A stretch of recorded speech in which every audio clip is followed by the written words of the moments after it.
Cool. Thank you everyone for coming to my workshop. Like she said, we're going to be going over account abstraction specifically around AA and identity. So during this workshop, I'm going to give you kind of like an overview of what account abstraction actually is, how to get started building with it, specifically with the Biconomy SDK. And I'll give you like a little code example that we'll walk through on how an implementation of account abstraction using the SDK would work. And then we'll talk about a few ideas on like what you can build that would combine both account abstraction and identity, and stuff that we would love to see you play around with during this hackathon. So hopefully this gives you not only the grounding in account abstraction that you might need, but also gives you some ideas on what you can build to combine our solution with Onyx's solution as well. So very quickly, my name is Rahat. I'm head of developer relations at Biconomy. Online, I look like one of these two things. I'm trying to look more like the pixelated picture in most places, but occasionally you'll see the non-pixelated version of me. Formerly been a front-end engineer, did some Solidity engineering as well, former founder and hip-hop artist, and some places you can follow me as well.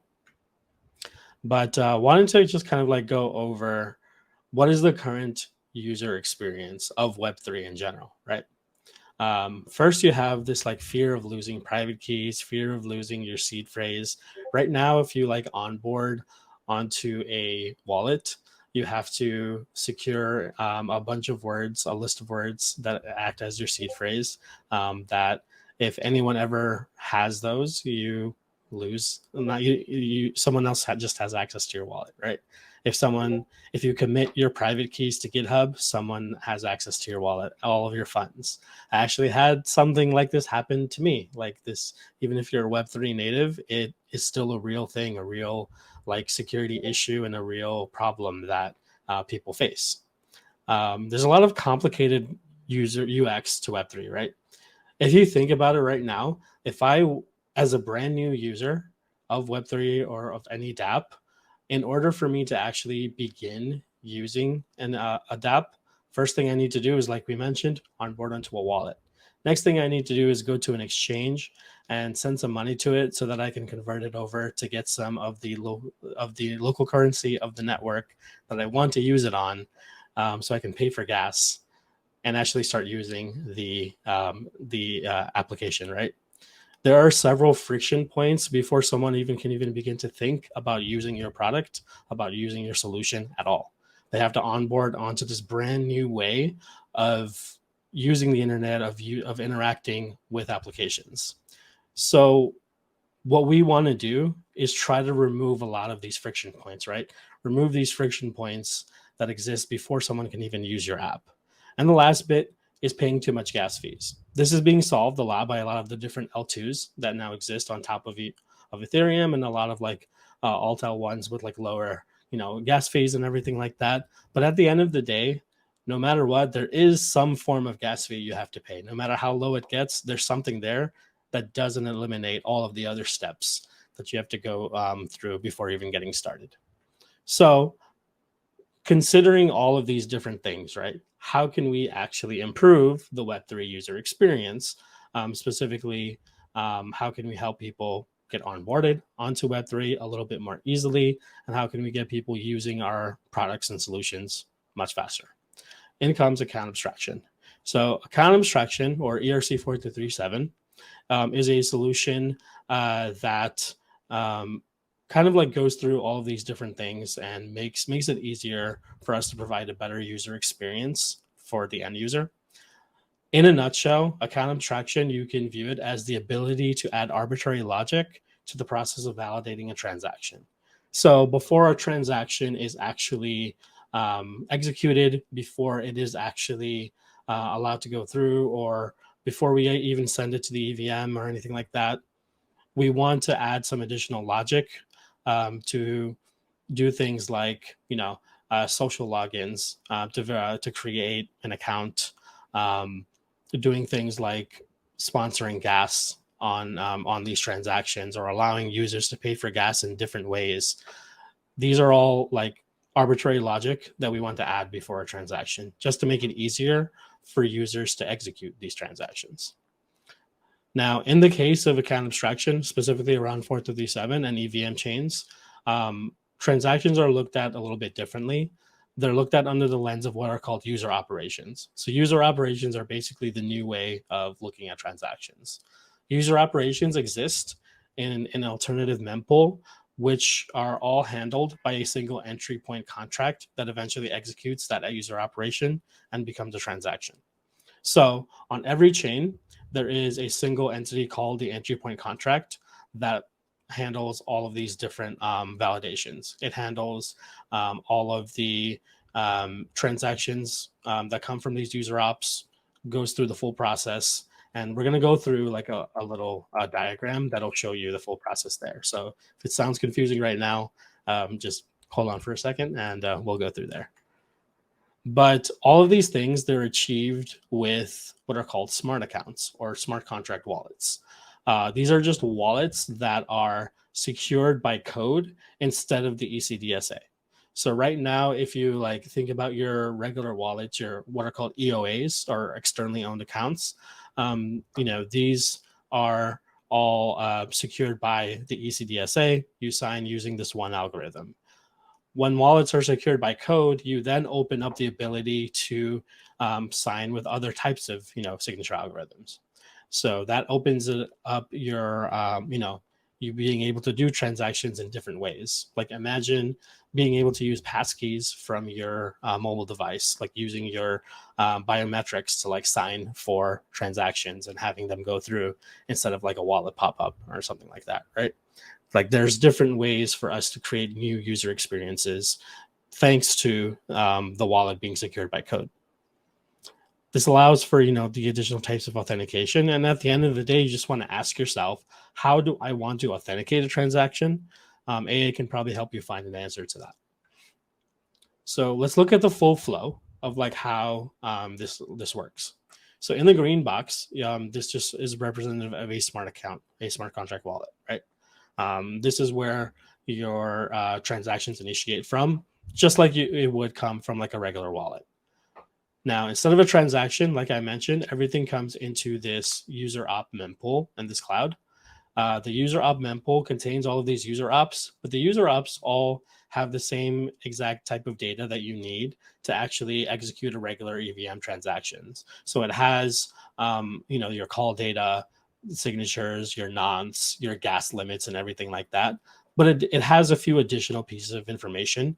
So some of those include paymaster data, which will allow you to help sponsor transactions, and basically letting you know where this specific transaction originated from. It'll have a signature from your smart account for validation purposes, and this is again just additional information that allows you to execute that arbitrary logic that we've been talking about. The next step is a bundler. A bundler is just a service. It can be an EOA, it can be a service that's written in a couple different languages, it could be TypeScript, Rust, whatever. It's just going to be looking at user operations in this mempool and just take, as the name suggests, bundle them together to be sent to the entry point contract. The entry point contract is what's going to eventually look at each of these user op mempools. And there is a method on the entry point contract called handle ops. The handle ops method is going to handle the operation. It's going to verify that it came from a smart account. It's going to verify if there is, a paymaster that needs to pay for and sponsor the gas. Once all this verification is complete, it'll actually be the one that executes the it'll actually execute the operation on your behalf. Your transaction becomes an actual transaction on the EVM. So we went through a whole bunch of that, a whole bunch of like different services, different smart contracts, different things that power each of the pieces of this infra. But we probably don't want to code and use those contracts ourselves on a day-to-day basis. So we have a solution here through the Biconomy SDK that allows you to tap into the full stack of account abstraction and allows you to use any and all parts of this that you need for your solutions. So this comes in different mix and matchable packages. So the three main packages that we're going to be focusing on are the account package, paymaster package, and bundler package. There are other supporting packages that will help you with utilizing each of these, and we'll take a look at that in the code. But just for this overview, we're going to focus here. The account package is what helps you to actually deploy smart accounts, right? So unlike regular wallets, these smart accounts actually need to be deployed because they're smart contracts. So this is how you'll be able to use this package in helping you to do that. And it'll also help you in actually creating the user operations for executing your transactions. Our paymaster package allows you to do one of two things. Either sponsor a gasless transaction, so your end user does not have to pay gas, as long as you have gas reserves kind of like topped up on a gas tank on your Biconomy dashboard. And it allows users alternatively to pay for gas using supported ERC20 tokens. So it's just one paymaster URL, and based on the specific mode that you want to go through, you can switch modes easily through one endpoint. Finally, we have a bundler package. So the bundler that we have is going to actually take all of your user operations that are created by the account package and send them to the entry point contract for you in order for them to be executed as a transaction. You can use actually like any bundler or paymaster with our packages. When you set up either the paymaster or bundler package, it takes a URL endpoint for a paymaster or bundler. So if you wanted to mix and match and use other services, you actually have the option to do that as well using our SDK. For now, let's dive into a little bit of code and a quick demo. So I'm going to start with the demo.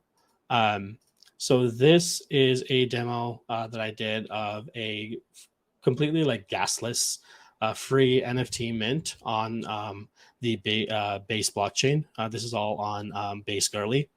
So I'm going to click this connect to Base Web3 button, and I'm going to get this nice little social authentication.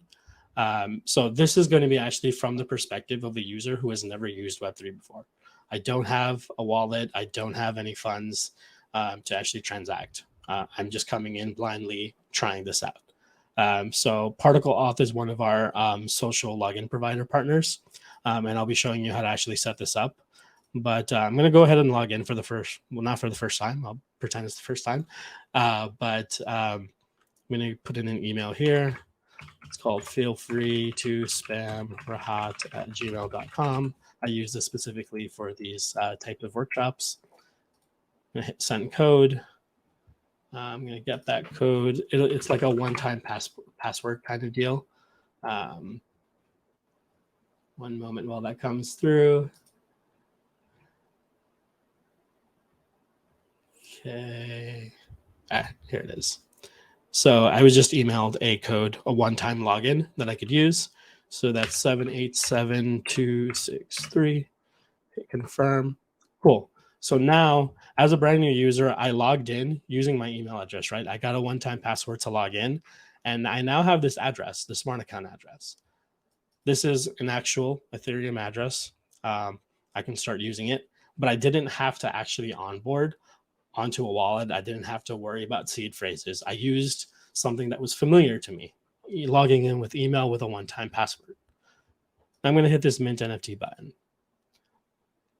Now minting my NFT in the background. Now remember, I don't have a wallet, but I see this, the ability to sign a message to actually mint my NFT. So I hit confirm. And, we did that. Particle actually gives you these UI components right out of the box, so you don't have to build them yourself. These are all kind of like available for you right away. So that's minting in the background. Cool. Success. This is our transaction ID. I forgot to make this clickable, so I'll just copy this transaction hash. And we'll just take a look at this on Basescan really quickly. So you'll see that this NFT was minted 24 seconds ago, which is when I clicked, confirm.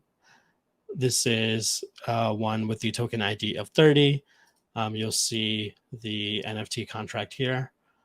And I'll show you the NFT contract when we go through the code itself. But you'll see that in all of these methods, the handle ops method is what's being called. So it's the entry point, like I mentioned, that's actually handling the user operation and executing the transaction on our behalf. And if we go back to the actual website and click this, we have a link over to like the OpenSea testnet, and you'll see number 30, which was the one that came up on the transaction, is the one that was just minted over here. So cool. We have now a way for brand new users to come in, start using Web3 without having to onboard with a wallet, without even having to have any funds to mint their first NFT. And they're already interacting with the blockchain, already interacting with the Web3 application, right? So let's see and take a look how that actually works on the code level. Okay, I'm going to zoom in a little bit so it'll be a little bit easier to see. Does that look okay, or should I zoom in a little more? Or okay. I think it's okay. It's fine for me, but yeah, if anyone's having trouble, just pop it in the chat. Cool, awesome. Great. So we'll go through the code very quickly. These are just some of the imports we're going to be importing from the Biconomy particle auth package. So the particle auth package is the social login widget that you saw that I logged in with. All of that kind of like is done for you out of the box. To use it, you just initialize it through the particle network package. I will drop the link to this GitHub repo so everyone has it, but you'll be able to go to the docs and get all of the different like API keys that you'll need, which is all available through Particle Network. And this is like the basic like configuration object that you need to create an instance of that sign-in widget. Next thing we want to do is set up our bundler and our paymasters. So the bundler is going to, the bundler URL can be gotten from your dashboard, dashboard.biconomy.io. I left this here instead of putting it in my environment variables because this is, if you're on testnet, all of the bundlers have the same API key. If you need a mainnet bundler, you would just need to reach out to us and we'll provide you with a mainnet bundler key. But otherwise, this is the same key no matter what bundler you use. You just change the chain ID here, depending on which chain you need to be on. Cool. Otherwise, I'm just making sure that I'm on the basic early testnet. I'm using the default entry point address. You may have other entry point addresses that were deployed that you want to use. You can update the address here to point to those if needed. Next, we do the same thing as we did in the bundler, but for the paymaster. For this, I actually put this in an environment variable because this is different for every person. So again, you just go to dashboard.biconomy.io to set that up and get yourself a paymaster. And I'll show you really quickly in a second how to do all that as well. Next up is just connecting the actual connection function to activate the particle provider. So Particle actually gives you a couple things. When you do the Particle auth login, you can actually get an object for user info of whoever logged in. So if you want to track the email, specific social login that they may have used, because there's like different social login options that people have, that would all be available through this user info object. That's if you're like building an actual user profile for the user. Next, we just create a new instance of the particle provider, which is just going to give us an ethers provider. Ultimately, in order to create a Biconomy smart account, you just need a signer. A signer can be from really any social provider. Like if you didn't want to use Particle Auth, if you wanted to use something like Magic, if you wanted to use something like Privy, these are all compatible with our SDK. All you need to do is make sure you get this signer from any social login provider that you want to use. As long as you get this signer, you're good to go. It is compatible with the Biconomy Smart Account configuration. So once you have your signer, you set your chain ID, you set the instance of your bundler and paymaster, which we did up here, pass it over to your Biconomy Smart Account, call the initialize function, and you're good to go from there. You now have an instance of the Biconomy Smart Account. You can get your smart account address, display it. That's how I displayed it on the actual React app that I have here, and go from there. The rest of this is just like a bunch of JSX. I'm not really going to go over it. It's just conditionally showing a loading state or the minting function based on if I'm logged in or not. But the actual minting and how that works. So this is the minting component. You'll need to keep track of wherever you have deployed your NFT address. And before you actually do the mint, if you're wanting to do a gasless mint, you do have to register your paymaster on the dashboard first, your smart contract on your paymaster. So I have this specific one here. I'll actually just go through and create a brand new paymaster just so you have an idea. You click this add paymaster button, you name it something. I'll name it demo code Onyx. Choose a network. These are all of the different networks that we support. So there's quite a few with several more coming along the way. We have everything from like Arbitrum, Binance, Polygon, Ethereum, Optimism, Avalanche. So there's a lot of different choices you have on which network that you actually want to do this. Since I had done the original one on Base, I'll just use Base Girly again. I would suggest just using the latest version. There's probably not going to, it's not going to make a huge difference for you which version you choose between these two. But for the paymaster, if you wanted to do very specific like API requests, 1.1.0 gives you like an additional expiration date or expiration time on some of your requests. But if you're just using the SDK and not the API, it doesn't really matter. Hit the register button. I won't do the register, but that's how you would create and get an instance of one of these. From here, you want to go to your gas tank and actually deposit some funds. So you'd here, go to your wallet, connect your wallet, and then deposit whatever amount of funds that you would want. And then finally, you go to policies to actually register your smart account. So in this case, I have this the base NFT smart account address. If I click this edit button, I can see that I supplied the smart account address here. It'll automatically fetch the ABI for you as long as the address is verified. If it's not verified, you can manually paste in the ABI in here.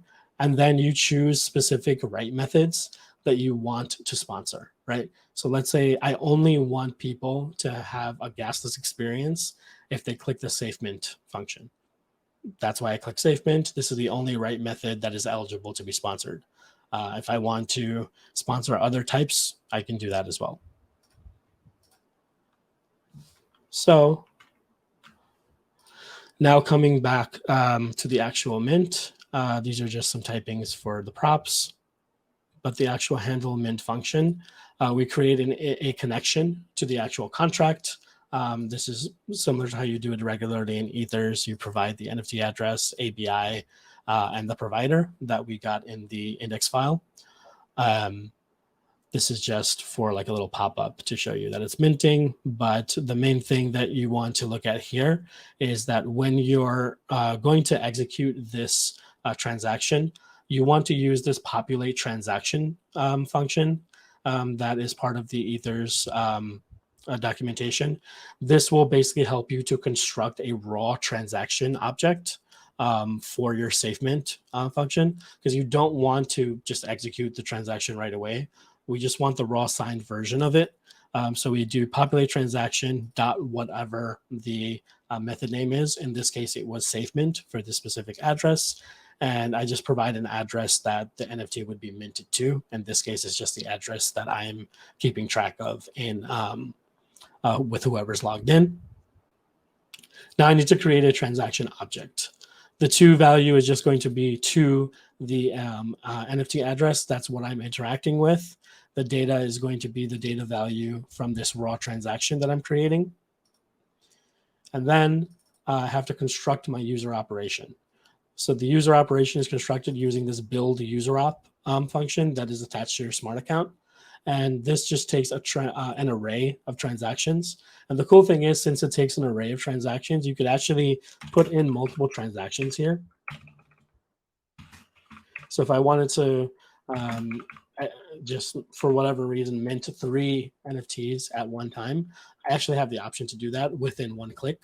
So this unlocks like a lot of like cool different types of experiences that you can build out. Like let's say you had like a DeFi protocol that had different several different things you have to sign to execute one transaction.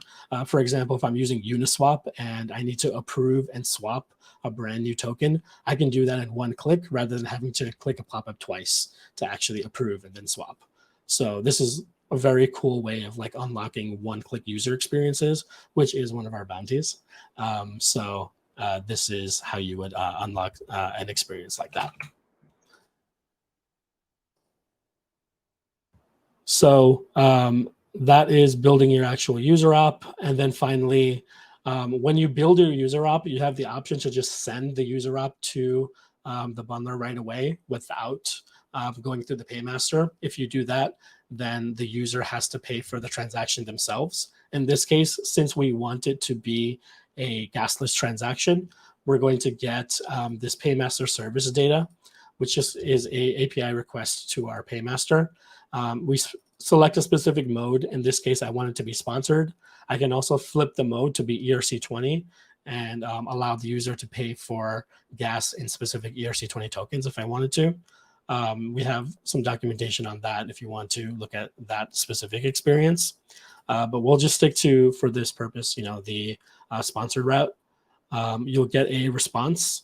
And based on that response, you would just update your user op with the paymaster and data needed from that response. As long as this paymaster and data field exists, when you're sending the final user op using the send user op method, you will be able to get a sponsored gasless transaction. And here I'm just, logging out the actual transaction hash once it's a success. So those are the steps that you would go through to actually create the demo that I just gave you a little bit ago. A lot of it is just boilerplate code that you can copy and paste from our documentation. This exact demo that I went through, it exists as a tutorial on our docs. If you go to the tutorial section and go to the Next.js full stack tutorial, you'll actually learn how to build exactly the demo that I went through during this workshop. So if you want to go through this step by step, that is available here for you as well. Cool. So now we've kind of gone over an overview of account abstraction. We've got a little demo of like how you can integrate the Biconomy SDK into a React application. You also know where you can like learn how to do this step by step. Let's take a look at like just like what are some things you can build that combines identity and the Biconomy SDK. These are just a couple of ideas. You don't necessarily have to stick to any of these. I know the folks at Onyx also have probably like a few different ideas and stuff that you can build as well. But some of the cool things that just I had thought of and was ideating around was like voting solutions for everyone. Remove the need to onboard to an Ethereum wallet to take advantage of like blockchain backed voting solutions. If you're building some type of identity solution tied to voting, it would be cool just to like I mentioned in the beginning of the workshop, just remove the friction points, remove the need to onboard onto a wallet, give people a way to take advantage of DIDs through smart accounts. So take a look at solutions like that. take a look at solutions for verifiers. Perhaps smart accounts could be issued by verifiers in different flows that are tied to identity, right? If you look through the Onyx SDK, there's like a section for creating like verified credentials. Maybe you can add a piece there to create the actual smart account, right? So I showed you how to create the smart account. At the end of the day, the main thing that you need is a signer. So go through that, see if you can get the signer added to that flow and pass it on to the Biconomy SDK and create a smart account. Now you have like a way for a verified credential distributor to also give a smart account to interact with maybe your specific solution as well. And at the end of the day, the main thing that you want to achieve with account abstraction is removing the different friction points in your solutions, in your products. Make it easy for people to actually use your products, right? Make it easy for people who are not Web3 native to be able to try out your products. This is kind of like what we envision unlocking in the identity and AA kind of like cross functionality there. And if you're excited to build, let us know. Tag us at Biconomy. I'm also Rahat Codes on Twitter. I'll be around to help out. A little bit of alpha. So everything that I kind of showed you today, there is going to be some updates done to it on Monday. So all the code here will be still usable on Monday, but you'll also have additional functionality and additional things that you can work with. That the SDK will be giving to you, stuff around session keys, stuff around different modules that extend the capabilities of the SDK itself. We actually have a blog post on session keys that you can actually go through on your own. This shows you kind of like how to build your own session keys module on top of the smart account. So like if you wanted to have different experiences where someone doesn't have to like constantly sign for, transactions over and over again, you can give an entity permissions for some session to do transactions on your behalf. This would be cool for social experiments, for games, things like that. So these are all things that you can go through, start building out, and will be much easier to do on Monday with the update to our SDK coming out.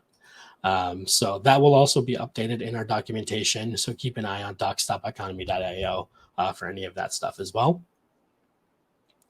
And would love to say thank you to Encode and to Onyx for letting me be part of this and take some time out to answer any questions. Awesome. Thank you so much, Rahat. Yeah, amazing. So we do have a few questions, and I think these should be in the questions tab, so you can have a quick peruse through there. Can you see the questions area? I see okay, I see. Okay. Yeah, awesome. I think most of them are there, but I'll quickly scan the chat in case anyone has left it there. Cool. But for now, feel free to go through the ones in the questions tab. Cool. So from MX, I have how to add additional features to smart contract wallet, like adding spending. Okay. So there's a couple ways you can go about adding additional features. One of those is building modules for your smart account.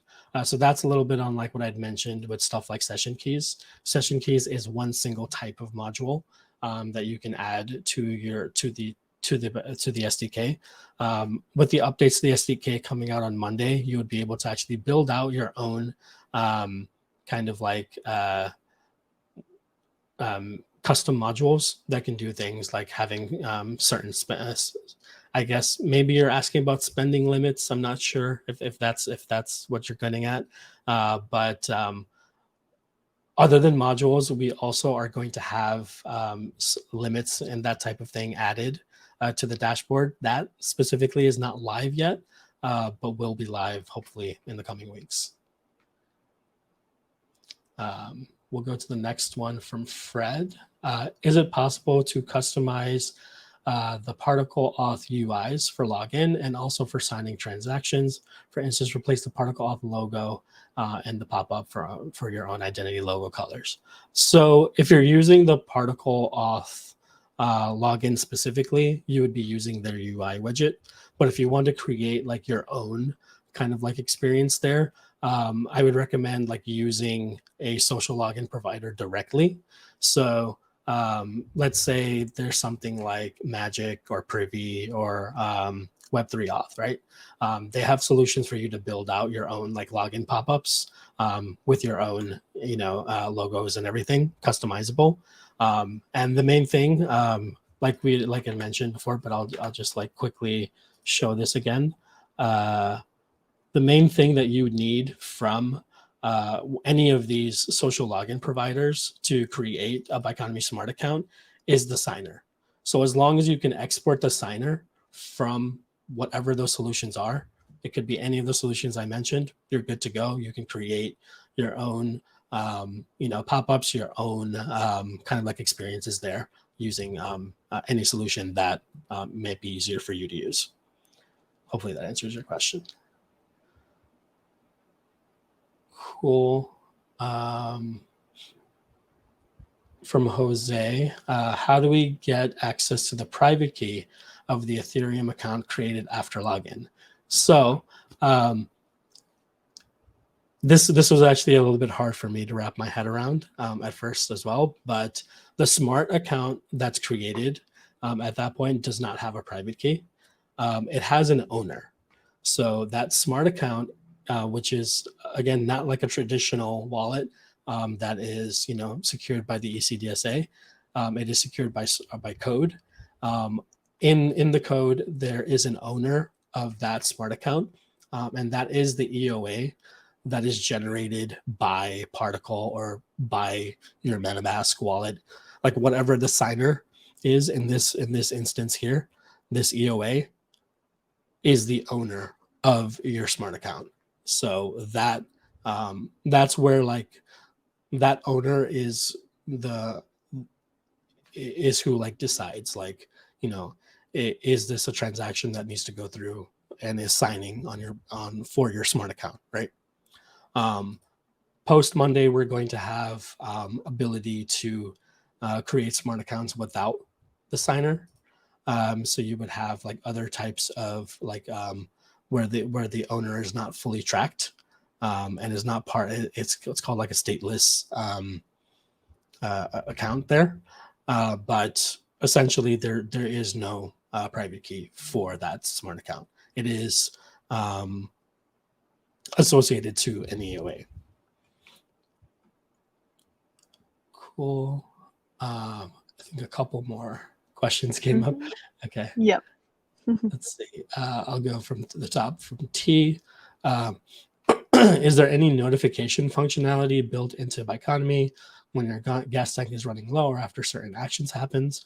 We are working on notification functionality. It's not live at this moment, so you would have to just like check on your gas tank to see what your current balances are. But we are working on that and getting that live hopefully soon.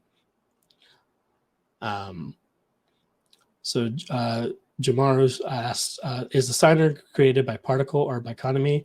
The signer is, in this instance, created by Particle and being supplied to Biconomy. So the signer is from some external EOA. In this case, we used Particle. The signer can, the signer can come from any social login provider. The signer can also come from a regular EOA MetaMask wallet if you wanted to. Cool. Francesco, the next one. How does it work if I want to integrate my own custom auth flow into the Biconomy SDK? Let's say instead of social login, I want to use a ZKP verification to validate the user op. So what you're kind of getting at probably is a validation module. I would recommend taking a look at the session keys module here. This blog post.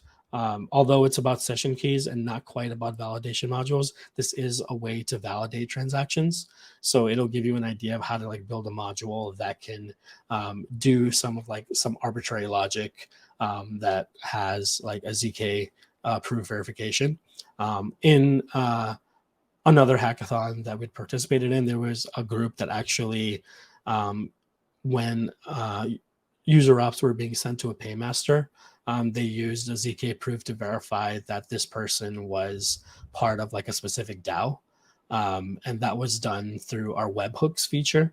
So a different way you could achieve this is through webhooks.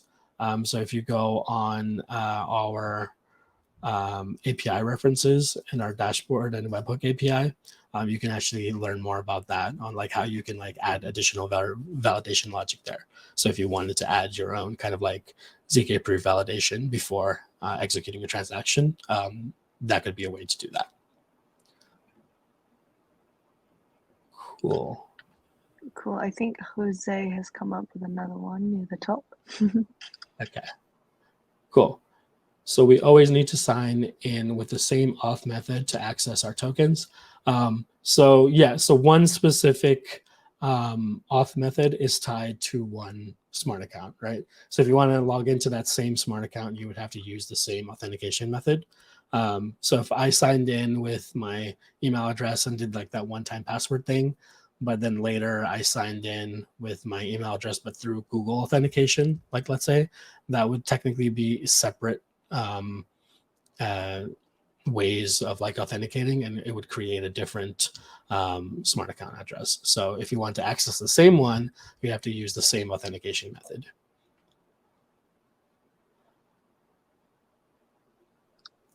Cool. I think those are all of the questions that we've had so far.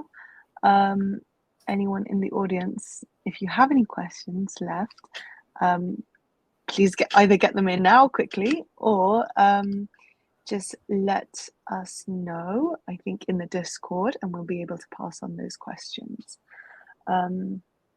Yeah, well, cool. Rahat, thank you so much for coming and speaking today. I think, yeah, some good questions near the end, and everyone seems pretty involved.